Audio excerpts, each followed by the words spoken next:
Now alternating current lesson 27. From 28 onwards, I will do few numericals, few very important numericals. I suggest before you start doing any numerical, you must listen to this lecture at least twice. Very fundamentally things will be clear to you. Now it is like this.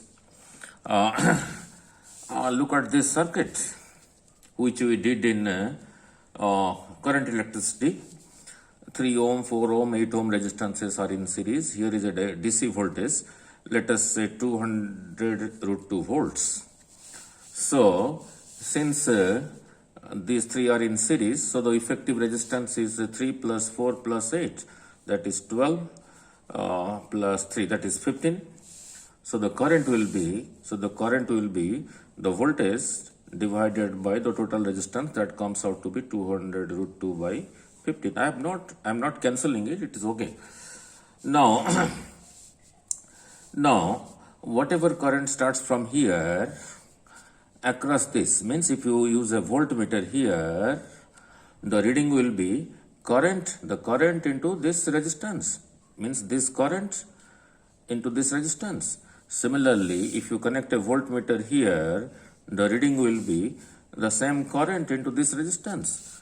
Similarly, if you connect a voltmeter here, the reading will be this current into this resistance.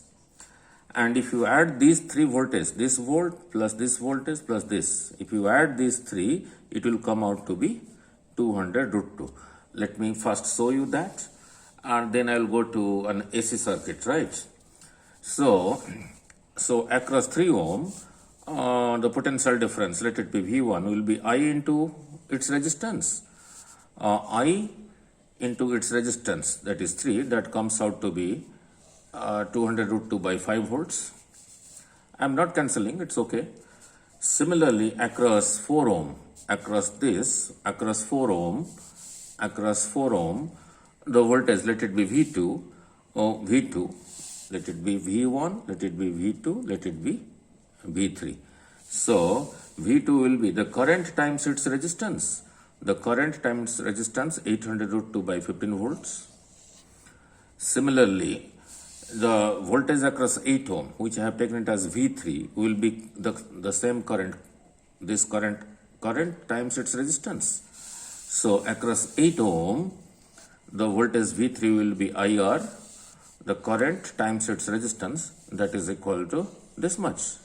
Now if you add these three voltages, this plus this plus this, arithmetically, if you add these voltages arithmetically, V1 plus V2 plus V3, V1 plus V2 plus V3, which I derived here, will come out to be 200 root 2 volts. That is the same voltage potential difference that was applied here. That was the same potential difference applied here. The sum of the voltage V1 plus V2 plus V3 is the same thing as this. Now look at a different diagram. Where instead of a DC voltage, I am applying some AC voltage. I have kept the same values, 3 ohm, a resistance. But instead of a resistance here, I have taken a capacitor. A capacitor also has a resistance in AC circuit, and that resistance was derived as Xc is equal to 1 by omega C. In my previous lessons, a capacitor offers this resistance to a alternating source of voltage. And suppose this is equal to 4 ohm, and there is an inductor, and inductor also offers a resistance that is written as XL, that is equal to omega L, and for this, that omega L is suppose 8 ohm. So here there are three resistances, 3 ohm, 4 ohm, 8 ohm. Here there are three elements, resistance, capacitance, inductance. This offering the same resistance, but this offering the same resistance as this resistance, that is 4 ohm, Xc is equal to 4 ohm. This inductor is offering suppose the same resistance as this, that is 8 ohm. But here these three are not connected to a DC voltage as it is in this case, but here it is connected to an alternating voltage 200 root 2 sine 100 pi t. You can compare this with E is equal to E naught sine omega t. So where E naught is equal to this sine omega 100 pi tt. So E naught is equal to 200 root 2 volts. But here, as you did in this case, voltage across this plus voltage across this plus voltage across this is same thing as this voltage. Here for an alternating source, here whatever current flows, the current times this resistance, the current times this resistance, the current times this resistance means the sum of the voltage. This voltage across this, voltage across this, voltage across this will not be equal to 200 root 2. That is what I am going to explain.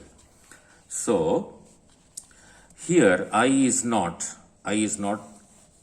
this, and here also, and therefore also I into the resistance of this, I into resistance of this, it's a capacitor but it has a resistance that is equal to 1 by omega c. Suppose it is 4 ohm, I into 4, and I times the resistance offered by this, that is 8 ohm, I times 8 is not equal to this. So this is what is to be understood. Rather, in such a situation, when an alternating EMF is there, the voltage will be added like this. Means 200 root 2 will be voltage across the resistance, square of that, plus voltage across the inductor minus voltage across the capacitor, square of that, then square root of that. This will be equal to this. Now the question is, why they are subtracted here and the square of it is added to the square of it? That is to be understood. Here it was just arithmetically added. Voltage here, voltage here, voltage here was equal to the this voltage. But here they are not added arithmetically. But here the voltage across this, the voltage across this, the voltage across this, they are not added arithmetically.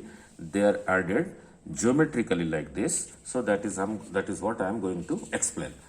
So in previous lessons we had derived when an alternating EMF was applied to a resistance only, then the voltage across the resistance and the current, they were in phase. Means similarly for a capacitor, here the current is the same, so this remains same. Now here the voltage and the current, they were in phase. This was explained in previous lessons. This was also explained in previous lessons. For this, the current and the voltage is like this. Means the voltage is lagging behind by pi by 2, or you can say the current is ahead of the voltage across the capacitor by pi by 2. The way you look at it. Similarly for this, it was also derived individually. The current here in an inductor lags behind the voltage by pi by 2. If you look at it like this, you say the current is lagging behind. If you look at like this, in this direction, you say the voltage across the inductor is ahead of the current by pi by 2. This is pi by 2, this is pi by 2. So once you have understood this, let us translate this concept into vector diagrams called phase diagrams. Now look here. Now suppose the length of the arrow from here to here represents the voltage across the resistance R, and since voltage across the resistance and the current are in phase, so I have taken this VR in this direction and the current also in the same direction, right? And if in the same circuit there is an inductor, now for an inductor I had explained you, if your E was equal to E naught sine omega t, your I was equal to I naught sine omega t minus pi by 2. Means the current is lagging behind the voltage by pi by 2, or you can say the voltage is ahead of the current by pi by 2. So from this line that is current, which is same in the resistance R, in the inductor L and the capacitor C. So this remains the same for all of them, for the resistance, for the inductor, for the capacitor. But as far as voltage is concerned, in the inductor, the current is lagging behind by pi by 2 from this, or you can say the EMF is ahead of this by pi by 2. If you add pi by 2 this, it becomes this. So this, from this point to this point, from this point to this point, to this side, means along positive y-axis, means at an angle pi by 2 is your voltage across the inductor. And for a capacitor, if the same circuit contains a capacitor and E was equal to E naught sine omega t, we had individually derived for a capacitor your I was equal to I naught sine omega t plus pi by 2. Means the current is ahead of the voltage plus pi by 2, or you can say the voltage is lagging behind the current by pi by 2. This direction of I is same for the inductor, for the resistor, for the inductor, for the resistor, for the capacitor.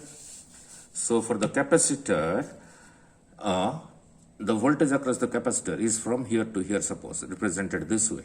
So if you go this way, this current, which is also the current in the capacitor, is ahead of this voltage by pi by 2. If you look at this way, the voltage across the capacitor is lagging behind the current by pi by 2.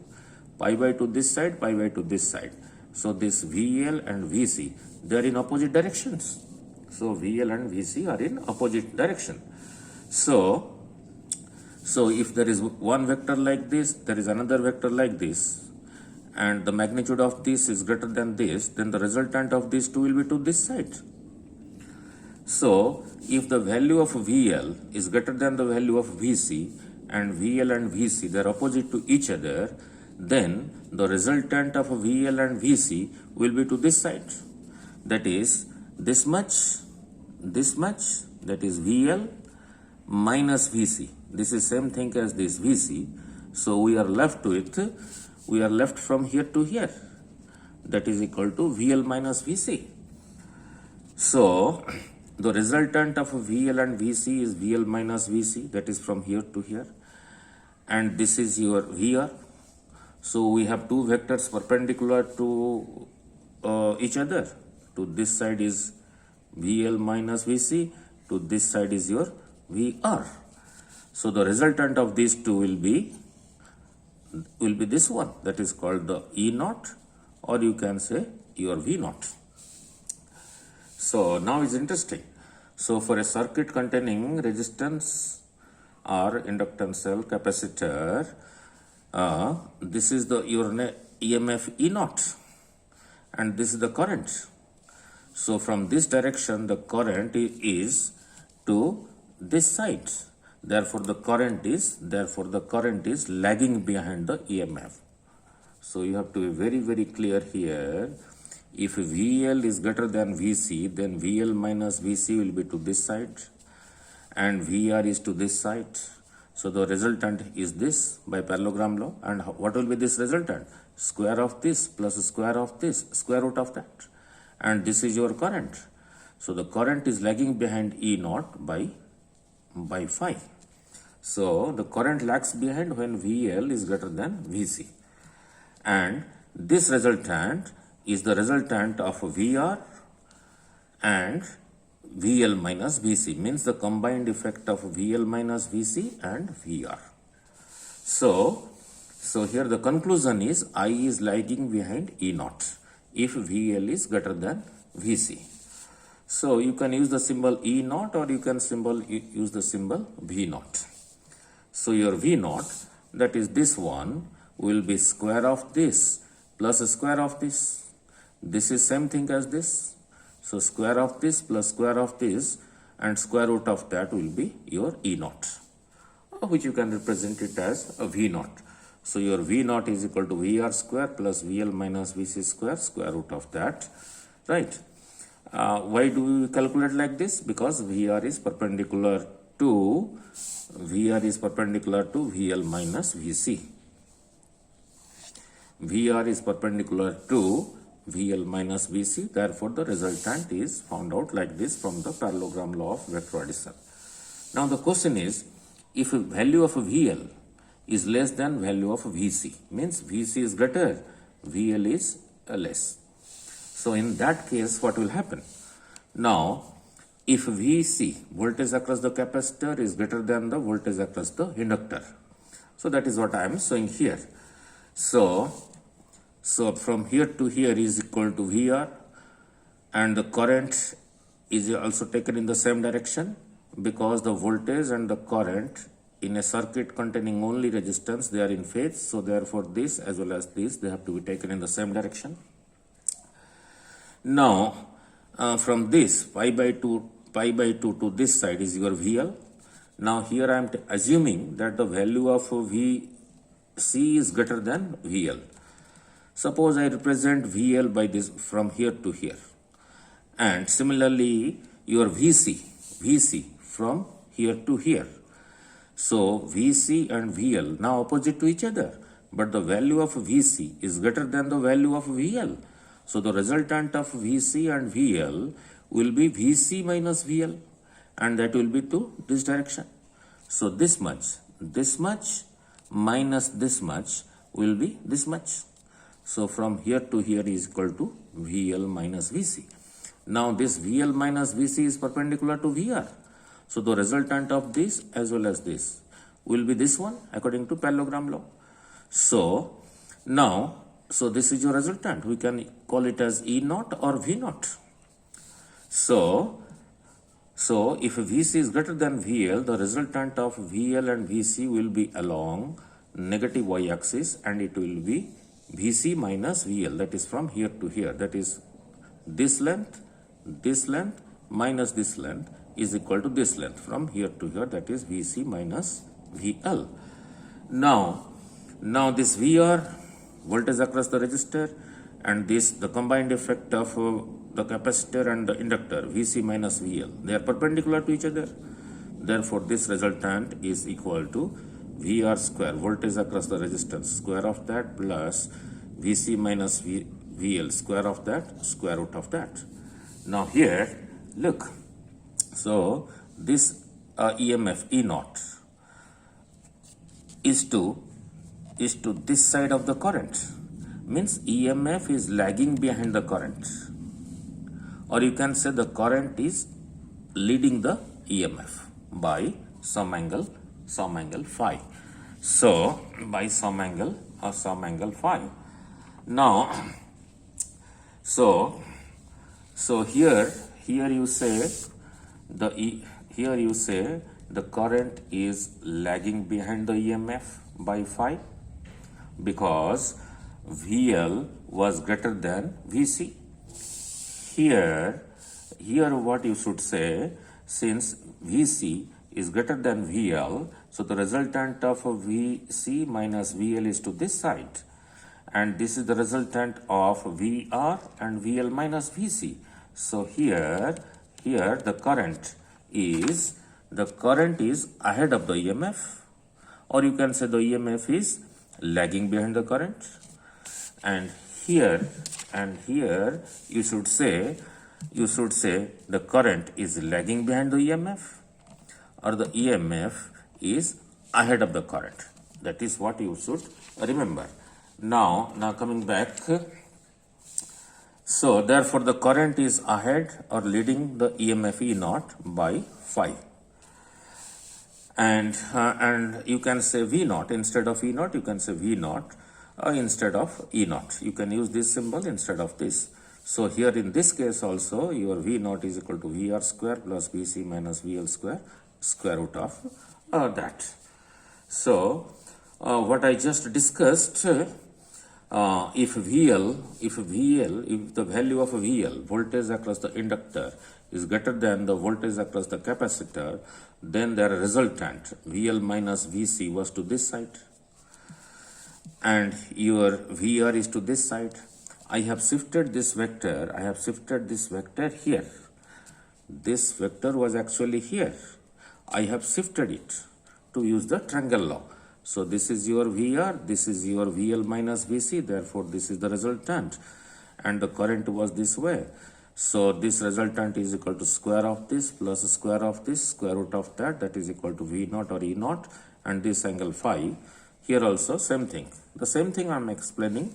The current is lagging behind the EMF, or the EMF is ahead of the current by an angle phi. And in the second diagram, which I just explained, when the value of VC is greater than the value of VL, means potential difference across the capacitor is greater than the potential difference across the inductor, then the resultant of these two will be VC minus VL. VC minus VL, that was to this side, that was to this side. This original vector was here. I have shifted it from this position to this position. So this is your VR, this is your VC minus VL. So the resultant of this and this, since they are perpendicular according to triangle law, will be this. So this will be equal to square of this plus square of this, square root of that. Now this was your current. So, and this is your EMF E naught. So you can say from the direction of the EMF, the current is ahead by phi, or the EMF is lagging behind the current by phi. So in this case, the current lags behind the EMF by pi. In this diagram, the current is ahead of the EMF by phi. So now voltage across the resistance divided by current. Voltage by current will be the resistance. And similarly, the resultant of VL minus VC, voltage minus voltage is a voltage. Voltage divided by current, that is VL by I minus VC by I. This is the voltage across the inductor by current.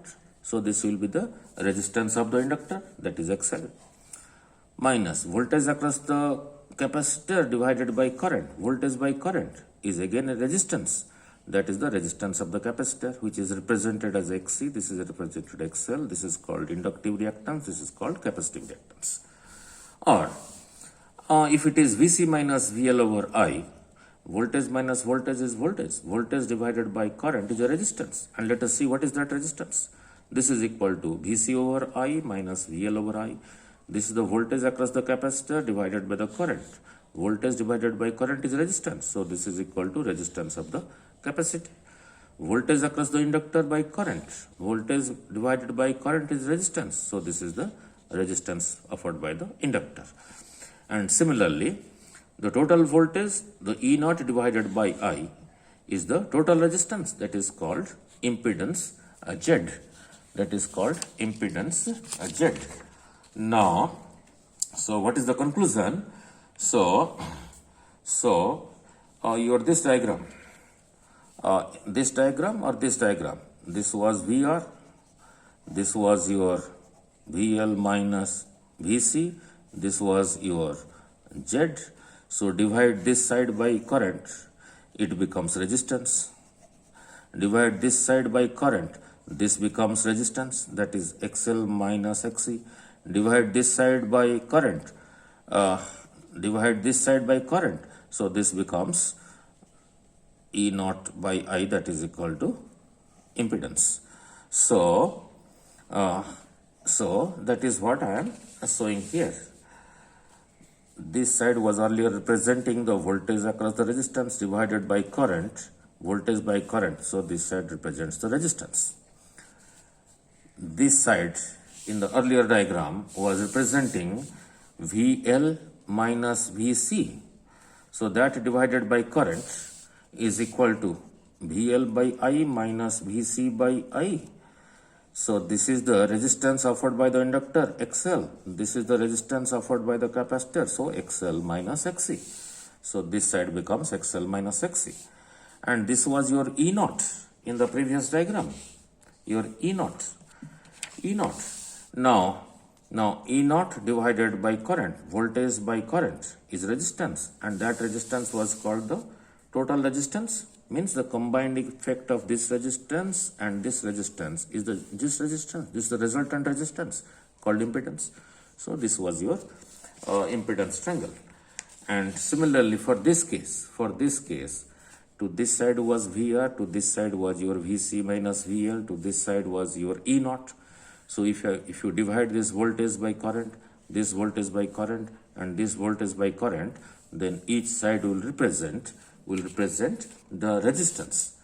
So this side represents the resistance R, this side represents the resistance XC minus XL, that is called the reactance of the capacitor minus the reactance of the inductor, and this gives the total, the combined effect of this as well as this, because this is the resultant, and that was called impedance.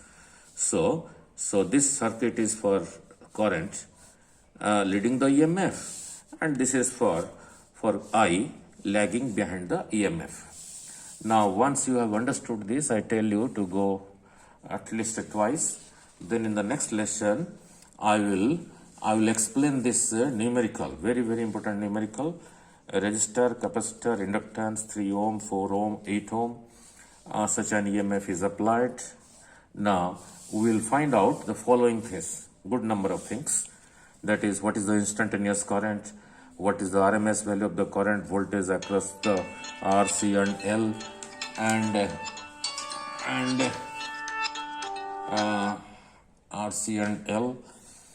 We'll find out the power factor in the next lesson, while I'll discuss this numerical and the power input, the resonant frequency, the impedance, current and power at the resonance condition. We'll find out in the next video, and we'll find out the whether the current in the circuit is lagging behind this EMF or ahead of this EMF. I will find out in the next lesson, right? Okay, thank you.